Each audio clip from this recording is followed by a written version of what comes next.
Hello there, my name's Douglas and today I want to teach you some guitar.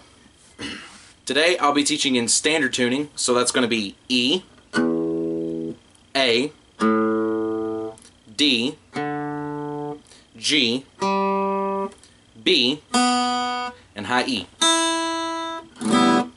That's not very good open. Today's lesson is going to be about three shapes for the G major chord. Some people just call it G, and you'll see it written down a lot as just G, so you don't have to say G major. People will know that you mean G major as default. But I'll say G major just so you're for sure that that you know what I'm talking about. All right, a little bit about G major before we actually learn these shapes, because it's important to know what notes are in a chord before you just start willy-nilly playing them. Lots of people learn their chords but don't know why the notes make the chords sound that way, and it also stops them from being able to relate these chords to each other later on when they actually start learning songs. So I hope to put an end to sort of this I don't know what I'm doing sort of feeling that you get a lot of times when you start, especially when you first start writing your own songs and don't know how chords go together. I'm hoping to put an end to that for you. So, what are the notes in a G major chord? The first note is going to be G, obviously. The second note, which is called the third, and I'll explain that a little bit in more detail in just a second, is a B note.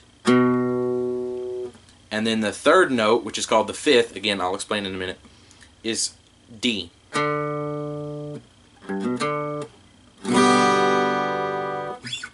So, why is it that that second note is called the third and that third note is called the fifth? Well, in a G major scale, we go 1, that's the root, G. 2, that would be an A note. 3, B, and that's the third of the chord, or that's the third of the chord, but it's just the second note in succession from the root that you'll play to make a G major chord. So, and then up to a C, which is the fourth, and then D, which is the fifth of the scale.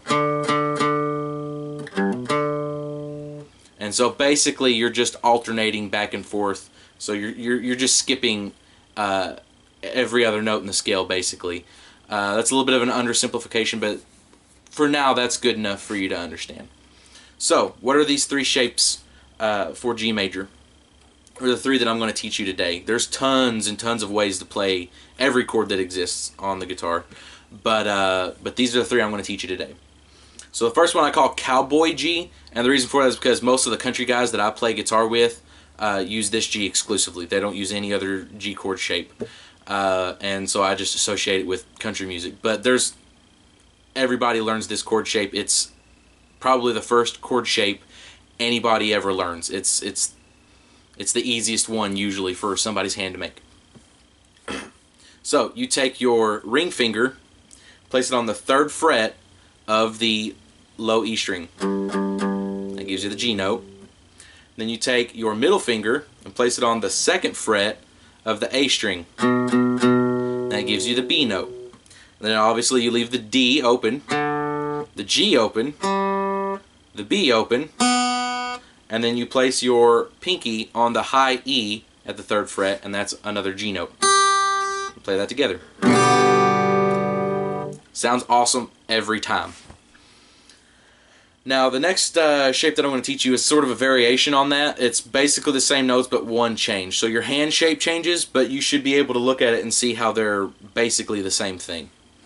You're going to take your pinky, and I'm going to work backwards this time. You're going to take your pinky and put it on the third fret of the high E string. There's that G note. Then you're going to take your ring finger and place it on the third fret of the B string. That's a D note. And then you leave G and D open. And then you place your index finger on the second fret of the A. And then your middle finger on the third fret of the low E. You just play it all together.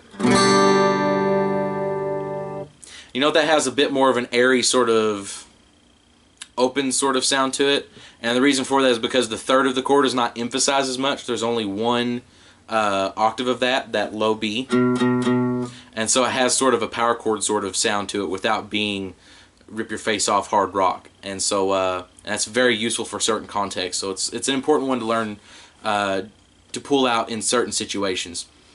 So what's this third shape? It's going to be a G major power, well, not power chord, bar chord. Got to remember what I'm doing here. The reason it's called a bar chord is because you take your index finger and run it and bar it across all the strings. In this case, at the 3rd fret. And I'm going to do a whole video on bar chords and why they're awesome. But right now we're just going to focus on G major. So 3rd fret, bar all of your fingers across at the 3rd fret on the guitar. And then you're going to take your ring finger on the fretting hand and put it at the 5th fret of the A string. So you got the G and the D right there.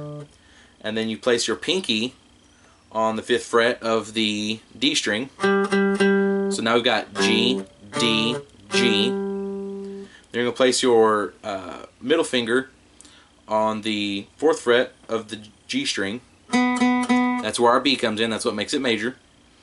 And then the other two are the B and the E are both at the 3rd fret. And so here's how it sounds together. And you notice that has a very powerful, solid sound. And the reason for that is because you've actually got the first notes are a power chord. And I'll go ahead and cover power chords slightly here. Basically, a power chord is just the root, in this case G, and the 5th, in this case D.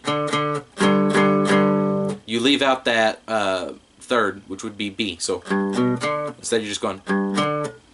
And that has a very solid, powerful sound. And I'll explain stuff like that later on as I do more videos. So hopefully you can start playing the G chord now. Thanks, and have a good day.